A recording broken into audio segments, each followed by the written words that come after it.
It's I'm right, you're wrong, shut up. Yeah. And it's everywhere. And that's Wild Rose! Okay. Woo! Welcome to the Wild Road. Sean, shush. I'm trying to do the intro. Welcome to the Wild Roads with Shonah, Lee, and Paula Ivy. oh, so Conversations about how we don't do stuff normal, especially podcasting. Oh my gosh, we do not do things normal. We do not. We're very unprofessional at a lot of things, including the podcast. Yes. But we are enjoying it. We are loving it. We have a cool question. We do. Hashtag awkward question time, which we start all of our podcasts with. Shonah Lee. Yeah.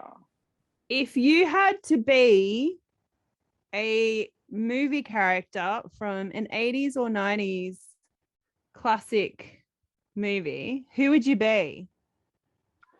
Who would you want to be? The Tomb Raider. Tomb Raider.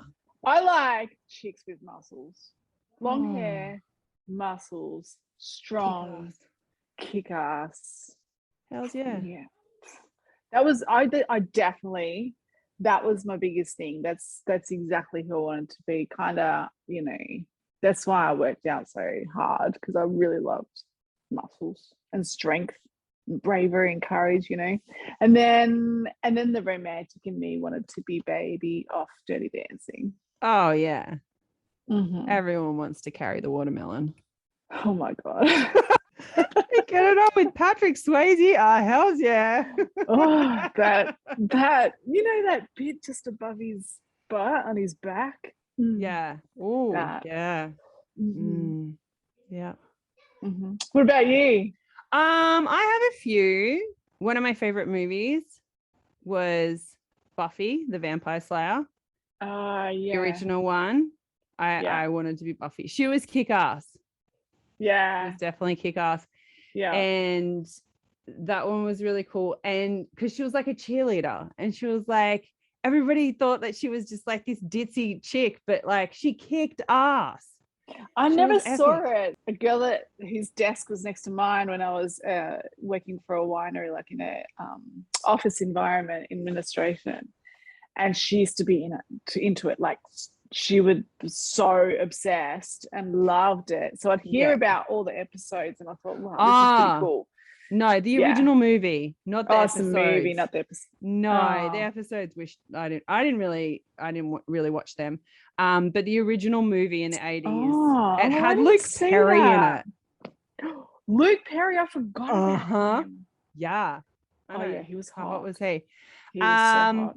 And then another one was Sloane from Ferris Bueller's Day Off. I've never seen it. How can you have never seen Ferris Bueller's Day Off? I'm just not it. It was a rite of passage. Everyone's seen it. Oh, mate, I know. I get this all the time, because I'm like, how have you not seen that movie? And I'm just like, I don't know.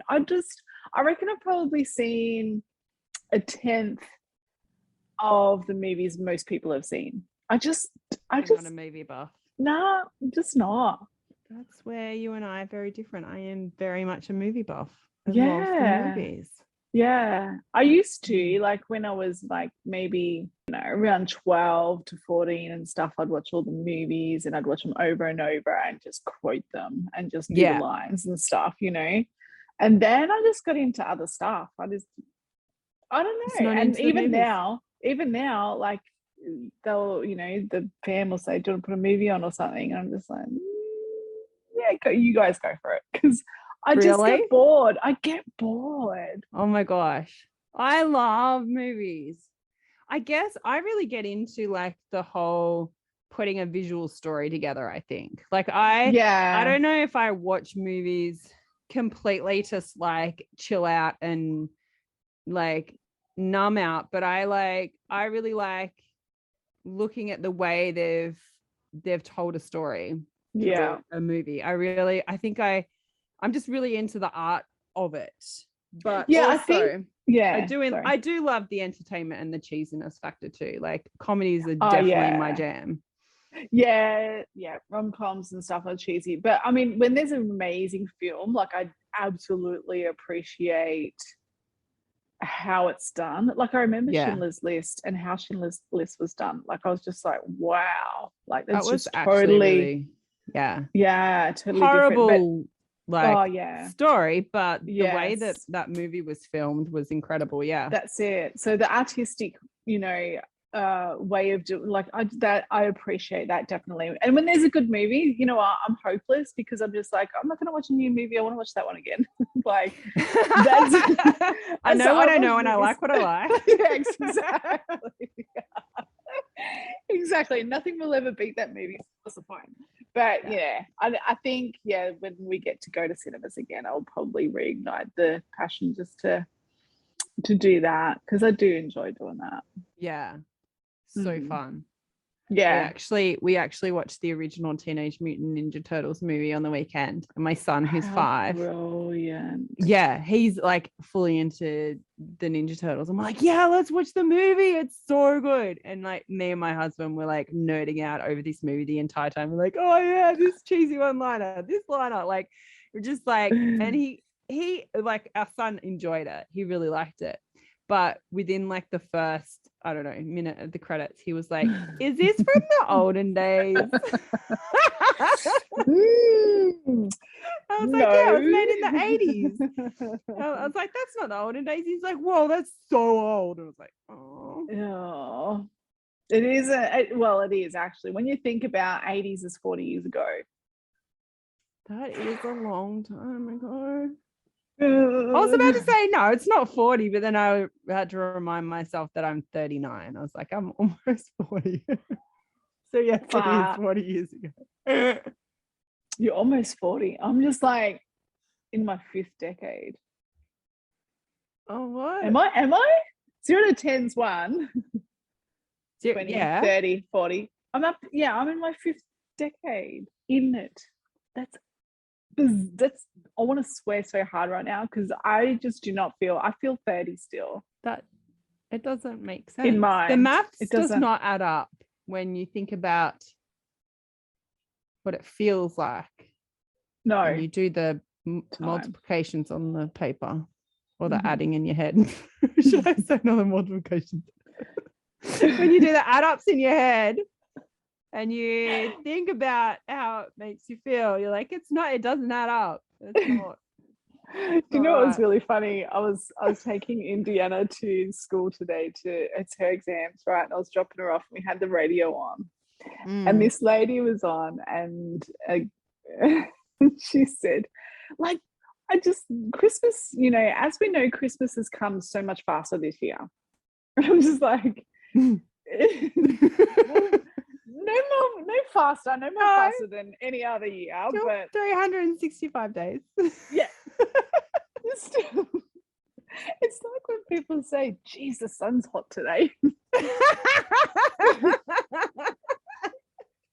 The sun is always hot. That's so true. Oh, it's like saying, like getting into the ocean and being like, this water's wet. Exactly. Say that. It's like, I don't want to go swimming. It's raining. I don't want to get wet.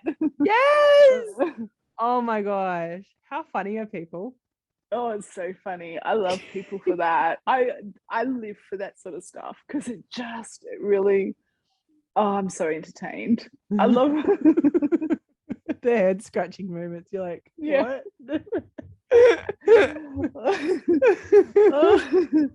Oh, the sun's hot today. The sun is hot today. I'm so going to use that just in passing.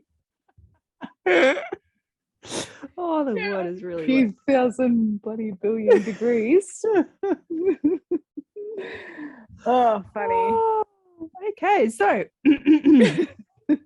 let's get on to the topic of conversation today, Shonah. Let's talk about unschooling, like unlearning.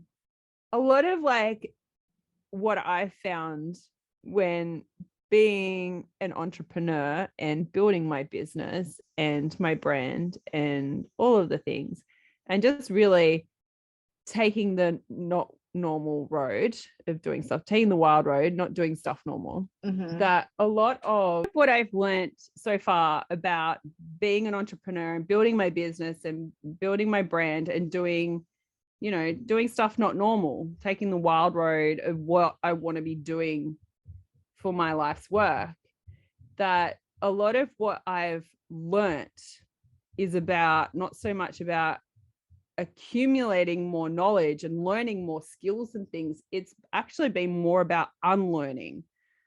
Totally agree. Unlearning a lot of the stuff that was schooled into me.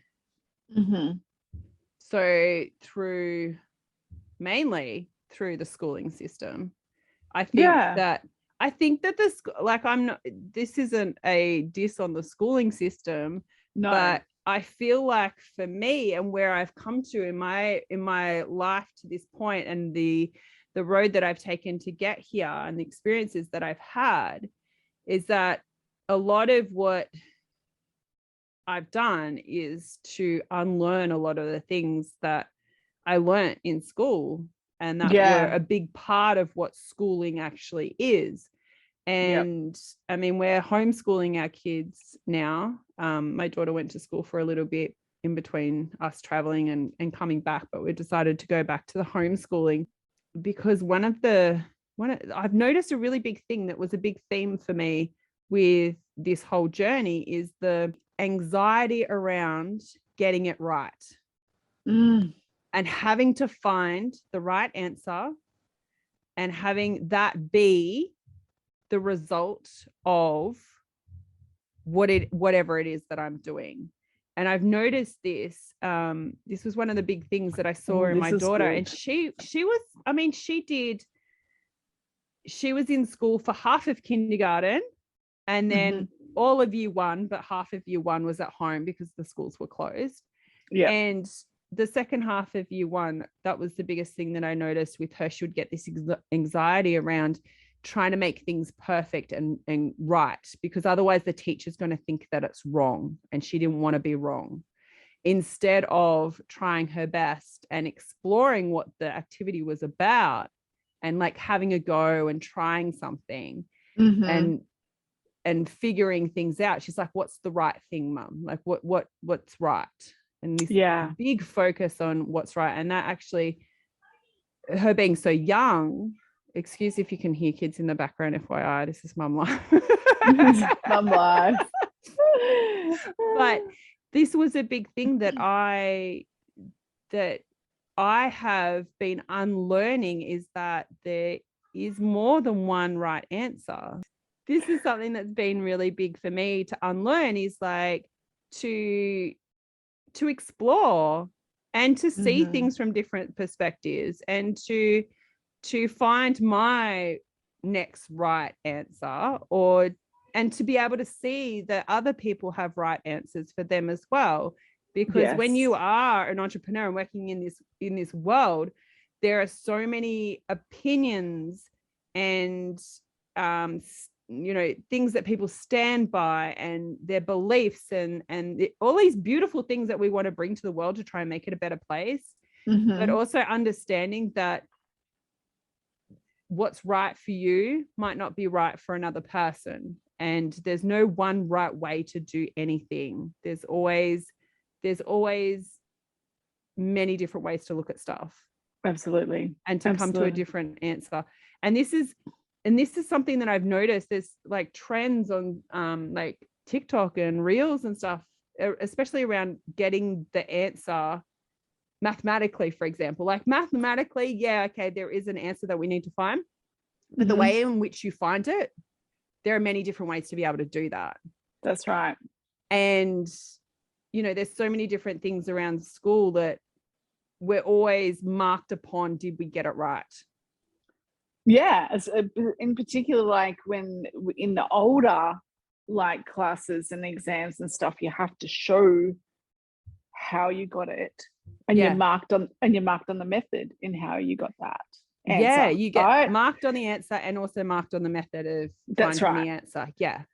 Yeah, which is really difficult because if you cannot grasp that, and this is really interesting because there's many people in this world that don't understand the curriculum. And like, again, we're not bashing the school system, but there is only one school system. And yes. Right. And so they don't get that, but they learn a different way. And there's just not that, there's nothing there to hold space for those people and to really develop how they learn and to progress. And I think this is a wonderful subject to talk about because of the expansion of entrepreneurship, because there's different ideals, there's different modalities, there's different healings, there's different messaging, there's different information out there that can help everybody with the expansion of knowledge and different perspectives on life. So for me, the unlearning, and I think this, not a lot of people probably agree with me here, because I've always felt this way, but the unlearning was competition. And oh, yes. Was, like, even when I hear people go, oh, your children should be in team sports because the competition, it's so good for them, for their development. And I'm like, but what else is it good for? Like, I like to ask those questions because some people just don't like competition and it doesn't serve them well. And for me, it does not serve me well. So in competition where you have to be the best at this particular strategy at school, you have to be the best at this sport. And I'm just like, well, can't we all be like, it's not everyone's a winner. I get that. I think the competition for me, is the who you should be competing against is yourself to be better. And that is it. That is it for me. The competition where it breeds ego that says, oh my God, the team lost tonight because that guy, we lost because of him. And, you should have shot that goal and he missed it. And breeding that, like, I'm better than you, because, like, to me, that does not make the world a better place, but it doesn't serve you well in the entrepreneurial world, because we're all in it for the same reason, is to make the world a better place and to impact on people. But it's like there is room for everybody. Yeah. And yeah, I love what you said about that. It's not about everybody gets a trophy, everybody tried hard and showed up, so therefore they're a winner. That's right. That sort of mentality, I think, can be just as harmful as the egotistical driven competitiveness of you have to be the best and you have to beat the best and all of these things. Like I truly think that having drive is an amazing thing, and wanting to be your own best and wanting to be your own version of what the greatest is, and not so much focused on being the greatest of all time for something. This actually was in we just talked about movies and you said you didn't watch a lot of movies, but there was on I'm pretty sure it was on Apple TV, the Billie Eilish, or maybe it was Disney, might be on Disney Plus actually, the Billie Eilish documentary. And it was so beautiful to watch that, and she's like an amazing artist, and just to see her creative process, and like she still will sit in her brother's bedroom and they make music together like they did like all this time. And she was a huge Justin Bieber fan, and she actually met him at, I think it might have been when she played Coachella or somewhere, like amazing. And she met him and he sent her a message afterwards. It was like, know that you are great, but not it was something along the lines of, know that you are great, but not the greatest. Wow. And like that, I was like, yeah, that's what it is. Like, we all have greatness, and we're all here to be passionate and have drive and ambition and want to do really, really well and do great things and feel like we've accomplished. But yet that's where that egoness come. Excuse me if you can hear like a lawnmower now. Apparently all the sounds are happening in Ivy's house today. It's not real loud. It's not bothering us at all. It's all good. Anyway, podcasting in the wilderness over here. It's like we're all great in our own way, and when we follow that natural, instinct and that natural curiosity and that natural exploration of who we are, how we do things, how we think about things, how we want to go about things, how it feels good in our bodies to explore this certain thing right now. This is where we find innovation and creativity. Yes. And innovation and creativity are like some of my highest like values in life. And when I was hearing my daughter say, oh, but is this right? I'm like, that's not the point. The point here is to explore. Like, I didn't say like this to her, but like, the point is to, explore and find how this feels for you in your body and find a way of you doing it that's actually going to open yourself up to more creativity, more exploration, more questions, more thinking outside the box, and more like diving into things and getting interested with things because you're interested in like how this all comes together and why it felt like this to do this bit and why, that sort of exploration with it, rather than like, oh, I'm just going to do it exactly like this because that's how the teacher told me to do it and that's what she'll think is right, and I'll get a tick for that, a tick or a stamp. Like when you're older, you get the grade, whatever, number that you're wanting. You're focusing on that, getting rewarded for being right, rather than the experience of learning the thing.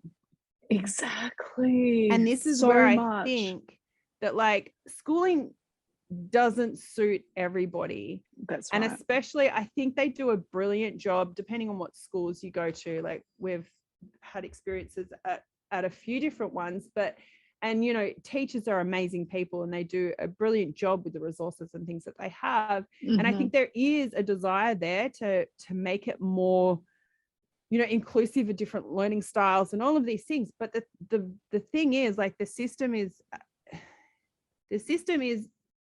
so big and trying to cater for so many kids that there's limitations there. Like, they can't always provide what each individual kid would need. Well, that's right. And I mean, I guess it's all set up and to prepare you for the working class society. I think has changed so much. It's changed so much. Yes, we need the medical science and it's developing all the time well. But all of that stuff. But there's so much more. Like, really, it's almost like a galaxy. The curriculum is like this. There's so much out there. Yeah. We don't even know about. That's true. That's actually really brilliant. It's like, the system is like the sun, and you got all these planets orbiting around, but they're like, there's a whole galaxy, and it's like, even the jobs that we can create or that we can do now didn't exist when we were at school. No, and there was no means. No, I mean, the internet only just became a thing when I was at school. And like, here's the thing is like, you think about how fast the internet has changed technology, the way we do things, like how people can sell and buy and share and all of these things, is like when our kids graduate and finish school, like a lot of the jobs that are here now are probably going to be non-existent, and there's going to be a whole galaxy of other things that they could possibly do. And it's, have we given them enough of what they need to be able to adapt to that? Because obviously, I'm not going to be able to train my kids or like teach my kids in a way that's going to make them any more prepared for certain jobs than what the school can, because I can't predict the future. But what I can do is nurture and cultivate and really create a space for them to be able to be curious, to be able to change their minds, to be able to explore, to be able to think about things in multiple different ways and not just have one right way to do something and get a tick for it. For us to get, like, one of the things that I really value is like asking more questions than knowing answers. Like, if you can ask more questions, it leads you on these beautiful, like, sorry, I knocked my mic. These little like side tangents and things where you get to learn so much more about things and see things from different perspectives. That for me, it's about, I honestly believe innovation and creativity are two of the top, like, things or characteristics that are highly needed. Well, I guess they're probably forgotten about, because somebody made up this curriculum to begin with. A long time somebody ago. made a long time ago, and somebody and there was science, and there was exploration, and there was, you know, and there still is, but, you know, I guess it's sort of on a where I don't know where. I feel like it's an elite few that get to or do go down that path and somehow are unconditioned to think that there's a right or wrong.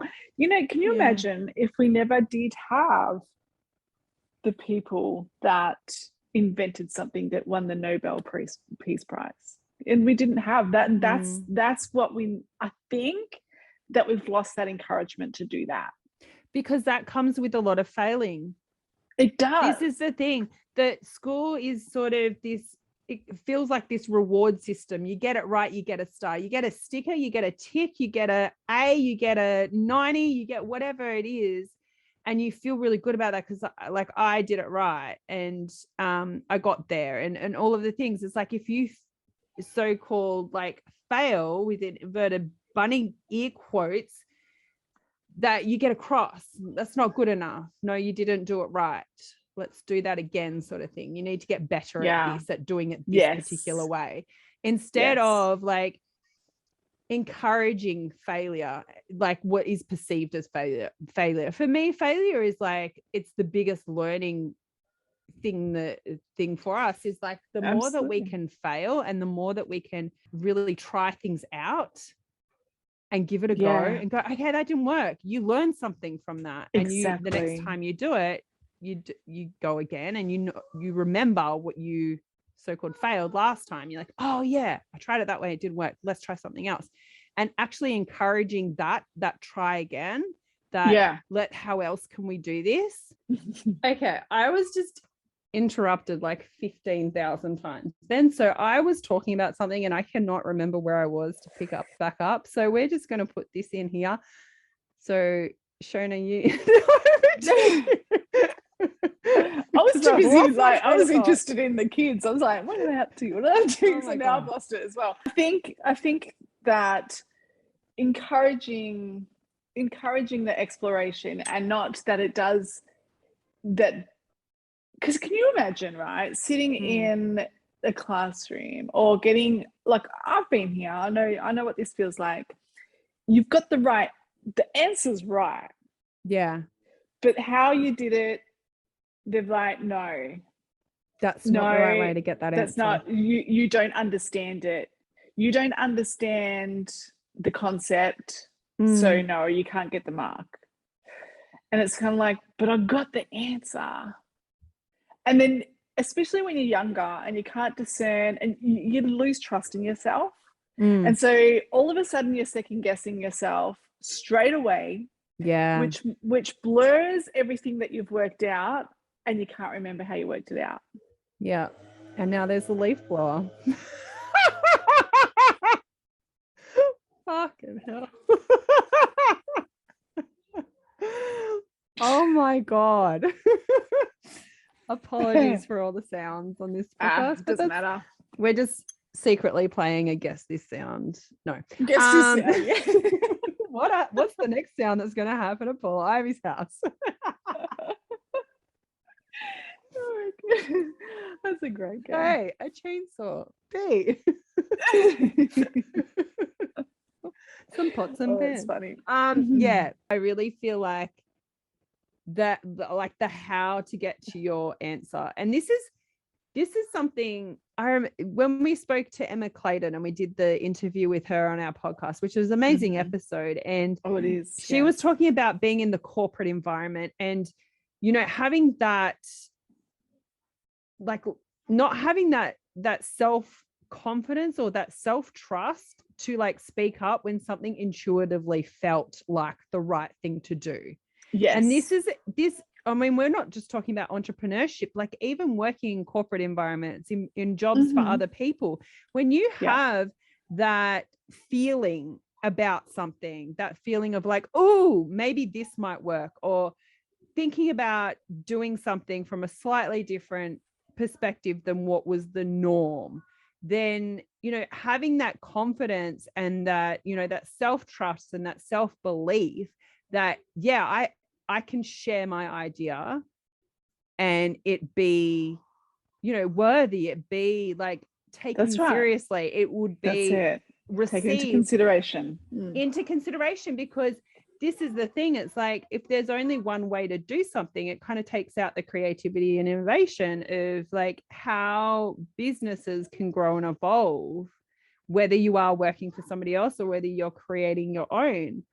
And I don't know where I heard this, but somebody was saying that like CEOs now, for the most part, look for people who have the ability to think creatively and that have interesting ideas and that are, you know, confident in sharing them and articulating them and going in directions that other people were not trained to go in. And they're looking less for qualifications for certain things and more for the way that people think and the way that people create. The innovators. Do you know, a lot of that is the undoing or unlocking the ego that's so stuck there. Because ego in the boardroom, ego in a meeting, ego in any setting, politics, wherever it is, it's I'm right, you're wrong, shut up. Yeah. It's everywhere, and that is bred into us, or not bred into us, but it's conditioned into us from the get-go as this is the right answer, this is the right way to play, this is the right way, and I'm right, you're wrong, shut up. Yeah, that's not right. Shush. That's it. Yeah. And and I know that my own experience in school, there were some teachers that really welcomed people asking a lot of questions and exploring things and go, isn't that a really interesting question? I love that question. Yeah. And then there are other teachers that if you question something, just curiously, like, I don't understand this. What about blah, blah, blah? Or, you know, they'll say something and be like, that kind of just doesn't make sense to me because I believe, or I've heard, or my experience was blah, blah, blah, blah, blah. And you kind of like question them and they like, you get shut down. Like, how dare you question me? I'm the teacher, sort of thing. Yeah. And could you imagine if we did that in our entrepreneurial practice? Could you imagine if we did that in our coaching world? Oh, could you imagine if we brought that along and we're just like, no, I'm right, you're wrong, just shut up. I'm right, you're wrong, shut up. Could you imagine what would happen? Yeah, success would never come because its ego will smash it to smithereens. That's the thing, is like, it's really getting curious as to what your ego wants, like where your ego wants you to be right. That's right. That I think is a really powerful thing, because it's very much like the ego feels good when it knows I've done it right. It's good. I can tick it off. Like it feels at peace. And for sure. When our ego feels like it has to defend itself or that it was wrong, that's when people can get really defensive about things and stick their heels in even more and have arguments about certain things because they're like, no. I know I'm right. Instead of going, there's another perspective. Because it's very right too. That's the thing. And that's why you question your own ego and go inward with this, because, you know, our egos were set up to make our awareness heightened, you know, in case there was a saber-toothed tiger around the corner. Yeah. We don't have those, you know, threats anymore. And so our egos are like, okay, what can we do here? It can turn the other way. So it's judgment. It's making up stories to keep us safe, like as in, oh, you're not good enough for this. It does these little funny things. It tries to trick you. It tries to instill fears somehow, because you need to have that kind of, it's there. It's like a, you know, an innate thing. I just got interrupted by a kid. Get out! Oh my God. I had to pay him money to be able to use his room too. Oh my God. Like, dude, I pay you rent. I'm like, I already own this room. Oh my gosh. You need to use my room? Okay, I'll be asking for a refund, that's for sure. Yeah, big time. The service wasn't acceptable. No, if I have to pay money to be in this room, then I expect to be able to be in this room without being interrupted. Maybe I needed to sign a contract or something before we made this exchange. Oh God. Okay, let's wrap this. Wrap this up. Yeah. I think we've covered a lot of juiciness so far, and it's been really good. So yeah, it's been really mindful. I think it's a lot about self-awareness and how you tick and how you work, how you think about things, and really listening to yourself. Like sometimes we can't change people that have that point of view and competitiveness, that they have to always be right. Sometimes we can't. Yeah. But it's making sure that we do this for ourselves first, and our only competition is to be better. There's a willingness that needs to happen. That's right. So if somebody is not willing to see something a different way and to only believe what they believe and feel right in that, then yeah, you're just going to end up fighting about this thing.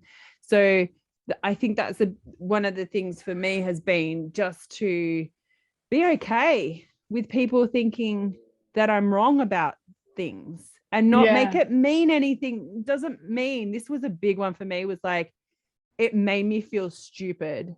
And like, I didn't know what I was talking about. Oh my God. If I couldn't come back to somebody's rebuttal of something that I had said, or that I was like exploring, or, you know, whatever it is, a lot of it, you know, around building a business, people have things to say about that all of the time from so many different angles and places, like people online and, you know, people that love you and care about you, and they might think that there's a better way to be able to do something, or, you know, all of these things. It's like, if I didn't have, this is something that I've really like am leaning into letting go of like needing to explain myself, needing to prove that what I think is actually, you know, a valid response, because the more that I learn to trust my intuition and to unlearn a lot of what was, you know, what I learnt up until now that has been schooled into me, trust that, no, this actually feels right for me. And I don't have to justify it with